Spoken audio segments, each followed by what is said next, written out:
আরবিরা খাবারের জন্য এত পাগল। এই যে দেখেন আমার পিছনে কিন্তু রেস্টুরেন্টের অভাব নাই, রেস্টুরেন্ট আর রেস্টুরেন্ট। অথচ আমি যে অর্ডারটা নিয়ে আসছি, অর্ডারটা নিয়ে আমি 18 কিলোমিটার দূর থেকে আইছি। আর অর্ডারটা কি জানেন? মাত্র একটা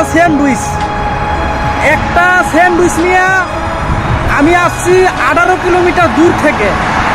অথচ কাস্টমার কিন্তু রেস্টুরেন্টের সামনে বসে আছে।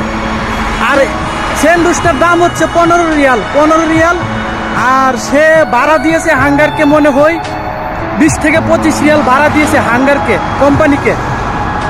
অথবা ফ্রি ডেলিভারি হতে পারে, ঠিক আছে, ফ্রি ডেলিভারিও হতে পারে। কিন্তু আমি এটার জন্য ভাড়া পাইছি 14 রিয়াল। 18 কিলোমিটার আইসা ভাড়া পেয়েছি 14 রিয়াল। আর কাছে এই যে দেখেন আমার পিছনে কিন্তু সবগুলা রেস্টুরেন্ট। সে একটা স্যান্ডউইচ অর্ডার দিয়েছে, 18 কিলোমিটার দূর থেকে আইসি স্যান্ডউইচটা নিয়ে। এবার বুঝেন ওদেরকে কি বলবেন, কমেন্টে বলে যান।